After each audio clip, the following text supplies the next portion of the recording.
Sunana Najatu Muhammad. Kowa ya san halin fargaba da arewacin Najeriya take ciki, wanda kullum lamarin kusan za a ce gara jiya yau. Dokar farko a tsarin mulkinmu shine kare rayuka da dukiyoyin al'umma. Duk gwamnati a duk duniya ma babban aikinta shine wannan. Idan wannan gwamnati, kowace gwamnati ce ta kasa kare rayuka da dukiyoyin al'umma, ba gwamnati, ba hukuma, ba ta da amfani. To saboda haka wannan gwamnati ba ta yi wa al'umma amfanin komai ba, don ta kasa kare musu dukiyoyinsu da rayukansu. An rasa masu kallon gwamnatin ido da ido su gaya mata gaskiya ne? Ba a rasa ba, ko mu muna faɗa, yanzu ma faɗa muke, amma mafi yawa musamman mutanen arewa, shi yasa ran mutumin arewa ya zama ba shi da amfani. Mafi yawan mutanen arewa munafukai ne, mafi yawansu matsorata ne, mafi yawansu makwaɗaita ne. Ka gani da shugabanninsu da sarakunansu mafi yawa da malamansu mafi yawa, waɗanda da su ne aka dogara, da ma'aikata 'yan siyasarsu. 'Yan siyasarsu banda tumasanci da ƙarya da sata ba sa komai,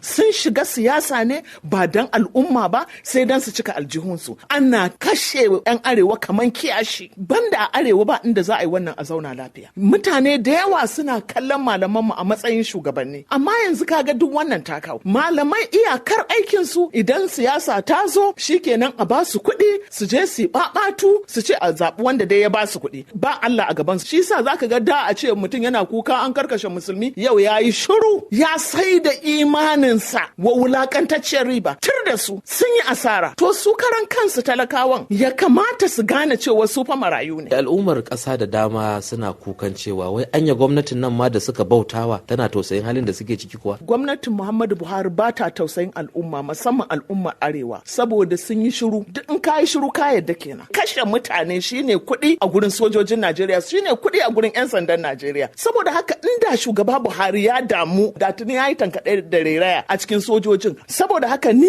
abin da nake gani yanzu 'yan arewa ya kamata su yi abu guda biyu ne. Na farko mu rijiba akan mai kowa mai komai wanda zai iya saka mana shi. Wato a koma ga Allah. Koma da istighfar bil haqqi da gaskiya akan yayi mana sakayya ya kubutar da mu. Ya halaka waɗannan azzalumai, dan in ba halaka su yayi ba za mu zauna lafiya ba. Kina cikin masu goyon bayan cewa yanzu munin lamarin nan ya kai jama'a su haɗa kai su kare kansu. To in ba su kare kansu ba za su zauna ne kamar dabbobi? 'Yan arewa dole shugabanni inda akwai su ku ji tsoron kabari, kar ku ji tsoron kullewar wani. Al'umma mu zo mu haɗa kai mu kare kanmu. Tuntuni ake cewa shugaba Buhari mulkinsa na kama karya ne, muna rantsuwa muna cewa ba kama karya bane saboda abin da muka gani, amma yanzu bai muka gani. Yanzu haka na nufin kuma na jikin shi gwiwa ku ta yi sanyi kenan. Ai ni tuntuni gwiwa ta yi sanyi. Na shiga kurkuku na wahala, ba abin da ba a yi min ba saboda shi. An sa min guba, an doke ni, an yi min tsirara saboda shi, amma bai biya ni ba. Ba zai biya ni ba saboda da yayi wa al'umma abin da muka yaƙi dan mu tsayi mana shine adalci, a raba mu da ta'addanci, a yaƙi akan cin rashawa. Yanzu an kassara ƙasan